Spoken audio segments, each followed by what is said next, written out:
को थार दो रहा है। गुरु ऐसे नहीं होता। गुरु तो वो होता है जो अपना नाम दे दिया और चला काम है, वचन के ऊपर डट जाओ। ये मैं पहले कह चुका आपको, वचन पर डट जाओ, उसमें कोई कमी नहीं रह सकते। कमी रहती हो ना तो मैं भी जमानती हूँ उसका, मैं जमानती हूँ उसका। मेरे से लियाना अगर कमी रहो तो क्यों इतनी कड़वी बात क्यों कहता हूं मैं? अब नाम लेकर के गुरुओं को बदनाम करते हैं। स्त्री अगर अपना पति के अंदर खोट निकालने लग जाए तो क्या लाल खिला लेगी? वो नहीं खिला सकती। लाल तो जब ही खिलाएगी जब उन पति को पति समझेगी। इसी तरीके से हम भी अपने गुरु को अगर गुरु समझेंगे तो हमारी मौज हो जाएगी। मालिक हमारे साथ रहेगा और सतगुरु हमारे साथ है। वो कभी गैल नहीं छोड़ता। तुम सर को डिगे तो मैं टेक दूं 60, और तुम को थोड़े करड़े हो तो मैं कड़ा हूँ कर बहुत ज्यादा।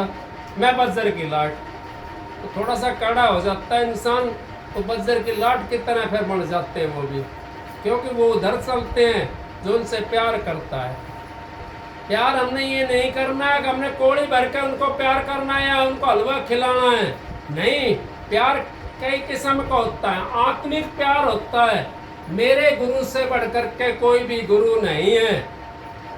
मेरे लिए तो मेरा गुरु परमात्मा है। मेरे लिए गुरु मेरा तो महान है, जो भी कुछ है मेरा गुरु है वो।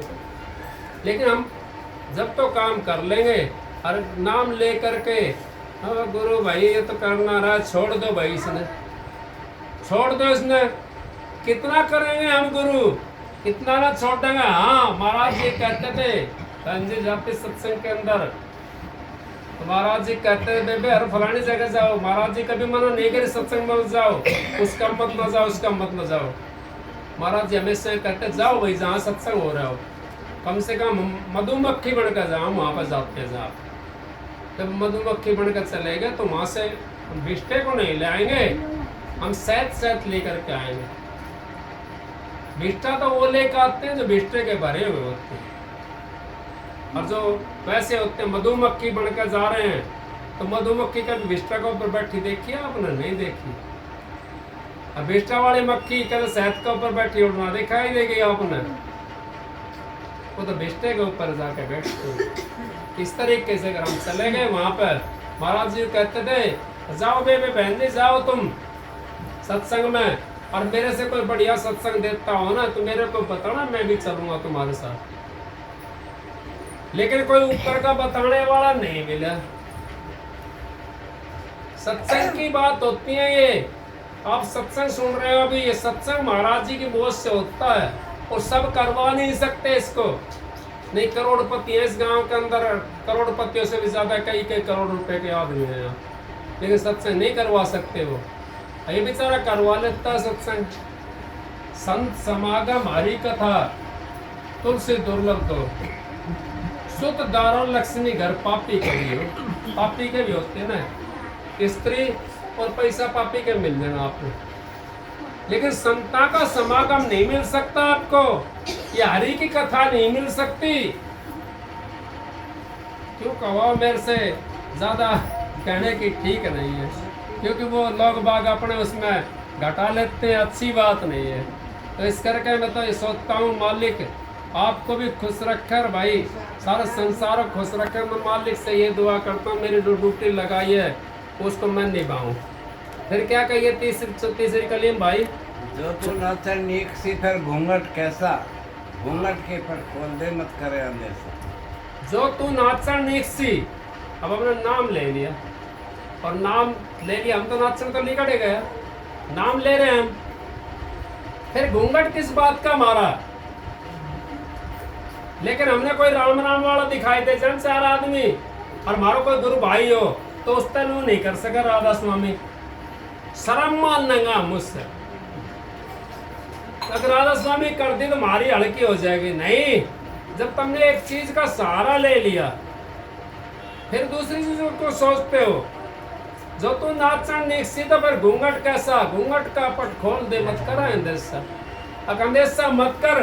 उसको तार दे। मेरे लिए बहुत कही दुनिया ने। मैंने 40 साल के बाद में ये बाणा धारा है, और ये हुक्म से धारा, बिना हुक्म के नहीं धारा। मैंने बाणा तो मैंने अपनी मर्जी से धारा है, लेकिन सत्संग का हुक्म मेरे को बहनजियों ने दिया था। उनकी तबीयत खराब थी, वो हम भी कई साल से जाते हैं बहनजियों के पास में, और भी बतेरे आते हैं। तो क्या मैं ही था उनके लिए? मेरे पास में आई छोटी बहन जी, उनकी बड़ी वाली की तबीयत खराब थी। भाई आपने सत्संग करना। बहन जी मेरे को तो पता ही नहीं है सत्संग कैसे करूँगा मैं। अगर ना भाई, बहन जी ने कही है कि आपने सत्संग करना है। मैं तो उस दिन पहले दिन बोल रहा था, फिर मैंने तो उसी दिन अपना घूंघट का पट खोल दिया। मेरे को मतलब ही ना कोई कुछ भी करो, कोई कुछ भी मेरे बारे में कहो, कहते रह जाएंगे। हाथी लिगड़ता अपनी मस्ती में चला जाता है। वो जो है ना, वो सारे गांव के भेड़ बकरे में घुसते रहते हैं, कोई बात नहीं। तो इस तरीके से अपना काम करते रहो आप लोग।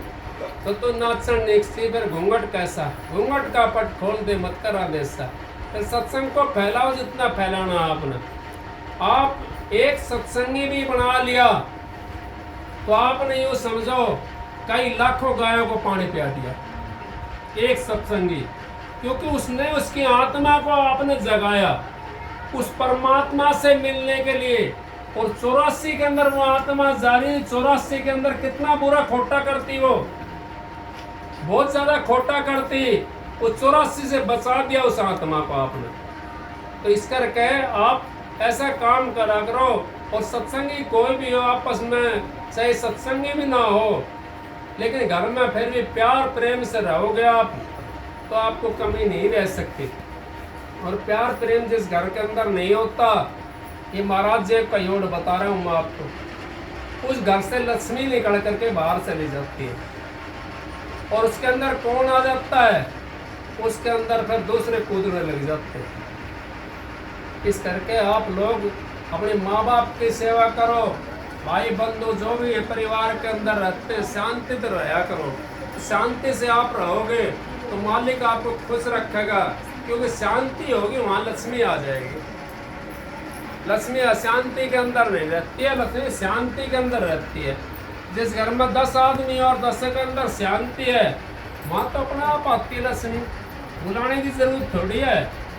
और जहाँ शांति नहीं होती वहाँ तो फिर तो निकलने लग जाती है, कोर्ट कचहरी हो जाती है। शांति नहीं होगी लठबाज जाएगा, लठबाज जाएगा कोर्ट कचहरी होगा। वो नुका मेरी जमीन दबा ली, वो नुका को मेरी जमीन दबा ली। फिर क्या होगा? कोर्ट कचहरिया में जाऊंगा, वहाँ अशांति हो जाती है, वहाँ फिर बैर बन जाए, फिर भाव पर कितना बड़ी चली जाओ लड़ाई। इस करके शांति से रहना चाहिए। फिर क्या कहिए? चंचल मनी तो फिरे, चंचल मन, मन का ऊपर कह दिया।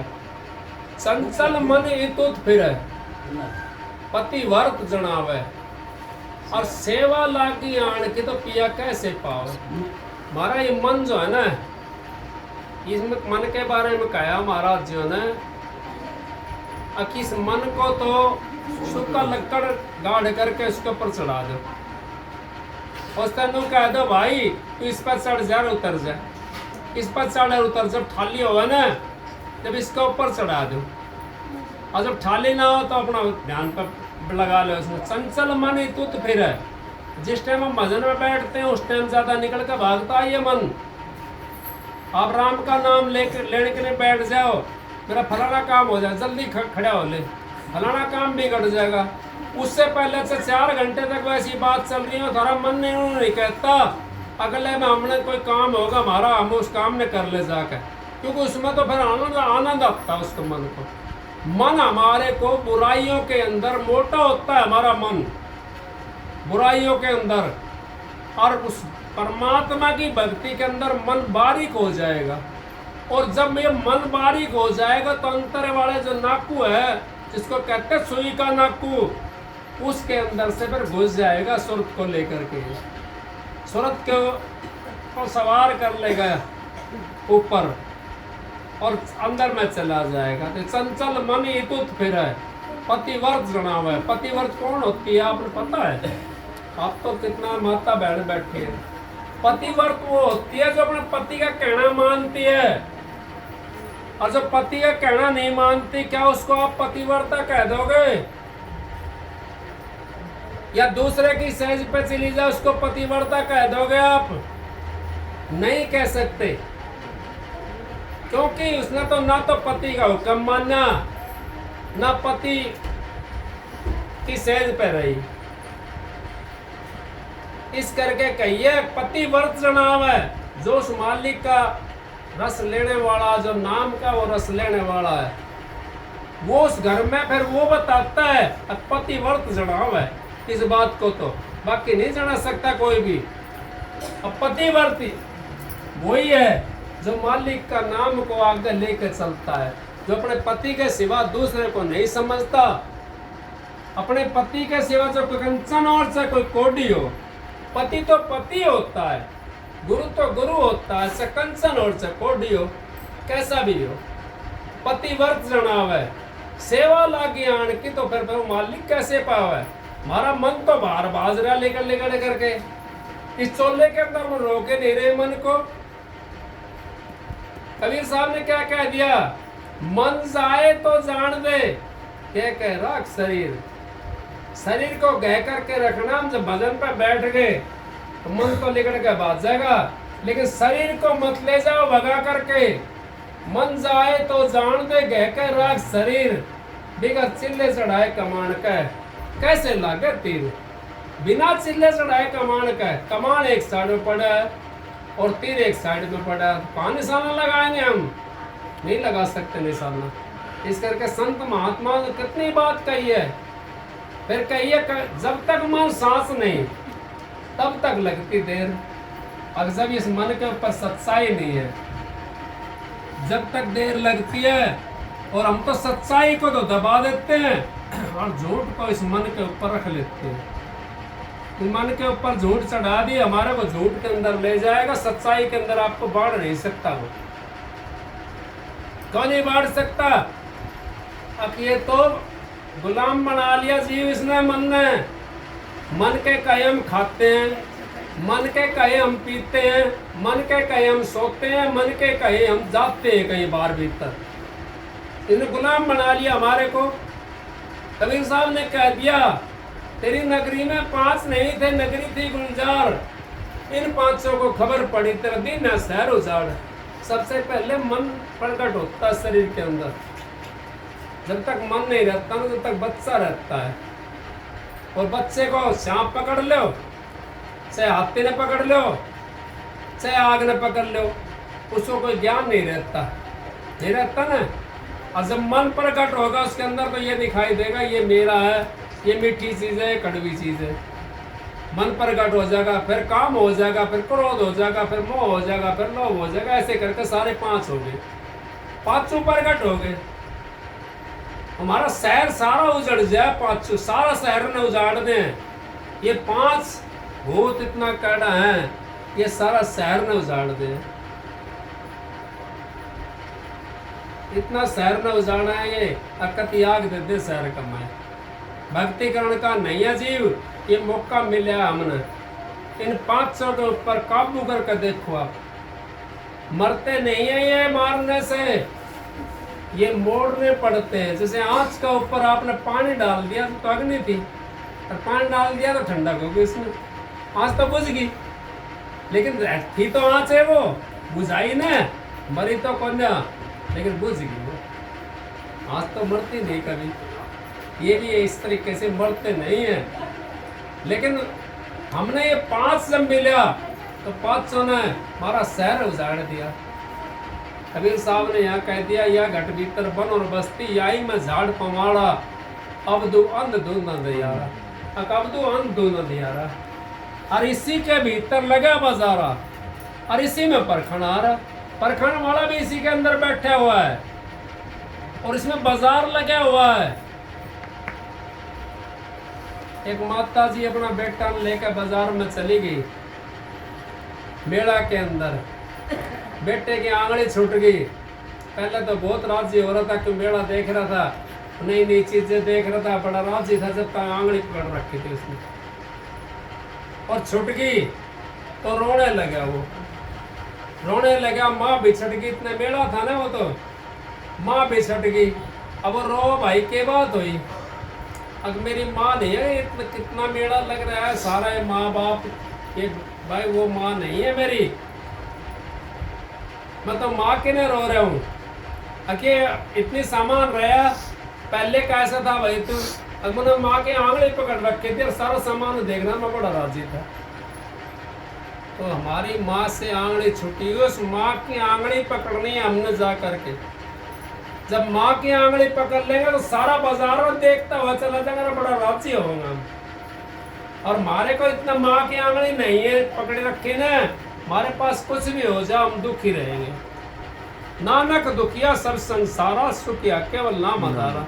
ये धारा प्रश्न आ गया इसमें, सुखिया केवल नाम आधारा। अगर नाम के आधार पर रहता वो सुखी रहता, वो मेला भी देख लेता है, क्योंकि उसको नाम की आंगली पकड़ रखी है, उसने अपनी माँ की आंगली पकड़ रखी है। मेले को देख रहा बड़ा राजी हो रहा है। मेला तो वहीं था, कहीं चलेगा था मेरा, संसार तो यहाँ है। लेकिन उस परमात्मा से हमारी आंगली छूट जाती है, उस माँ से हमारी से, तो हम यहाँ पे फिर मेले के अंदर सुखी नहीं रह सकते। कितना धन हो जाओ, धनवान कोई सुखी नहीं, कितना दौलत हो जाओ कोई सुखी नहीं। बाज धन और गज धन और रतन धन खान, जब आवे संतोष धन तो सब धन दूर समान। जब हमारे को संतोष धन मिल जाएगा, संतोष धन हमारे अंदर में नहीं है तो ये सारा धूल के समान है। ये तो ऐसा है, संतोष धन जब आ गया हमारे पास में तो ये कुछ भी नहीं लगेगा उसका के। मीरा तो 2 राजा की मां लगड़ी थी, नहीं थी? 2 राजा की मां लगड़ी थी मीरा, राजा भोज का उंगाना ब्याही थी और उसका घर भी वो था। 2 राज्यों की माल लकड़ी थी, दोनों ने कितना उसी के लिए तन करा, लेकिन उसने उस परमात्मा की आंगली नहीं छोड़ी। कृष्ण की भगतड़ी थी। मैं नहीं कहता आप कृष्ण की पूजा मत करो, लेकिन आपका समय आओगा तो कृष्ण की पूजा करो। आस्था तो है आपकी कम से कम पूजा के अंदर, उस आस्था करो, लेकिन उससे हमारी मुक्ति नहीं हो सकती। क्योंकि मीरा ने बाद में कही है कृष्ण जी से, कृष्ण जी कहने लगा भाई मीरा आपने तो बहुत भक्ति करी है, आज मान जो कुछ मांगेगे ना तू, मैं तेरे को वो ही दूंगा।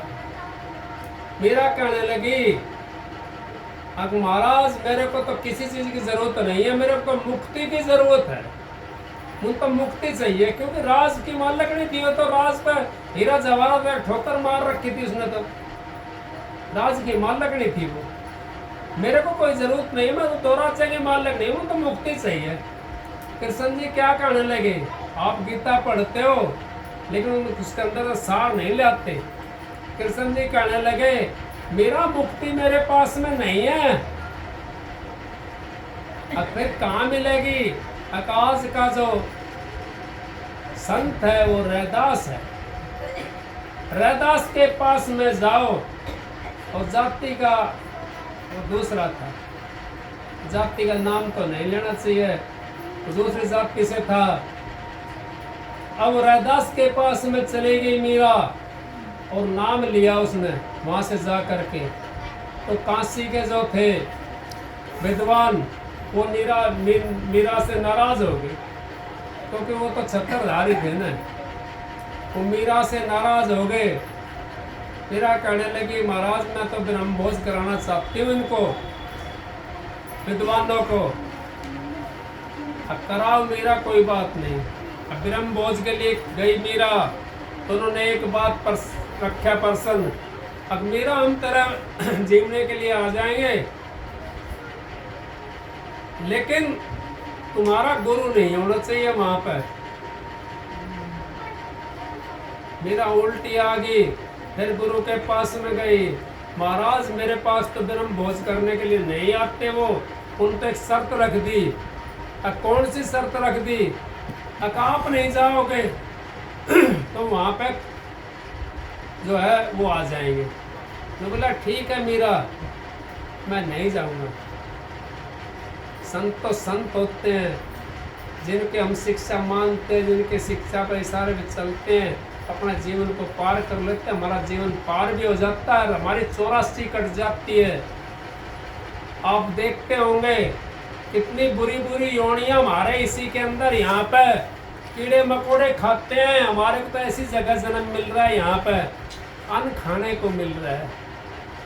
इधर चले जाओ साउथ की साइड में, कीड़े मकोड़े खाते हैं पकड़ करके नदी से, लकड़ी से निकाल निकाल के खा लेते हैं। और विदेशों में चले जाओ आपने तो अन्न खाने के मिल रहा है, फल खाने के लिए मिल रहा है, कोठी बंगले सारी चीज आपके पास में, सारी चीज की मौज है, फिर भक्ति नहीं कर सकते हम? क्यों नहीं कर सकते? अब हमने तो यूं सोचते हैं हम तो सदा ऐसे ही रहेंगे, और कोई नहीं रहता। यहाँ पे कोई लिखवा का ले आया पट्टा, कोई पट्टा ले आया सदा का, भाई मेरे को भी दिखा दो, मैं भी फिर उसकी गहल हो लूँगा।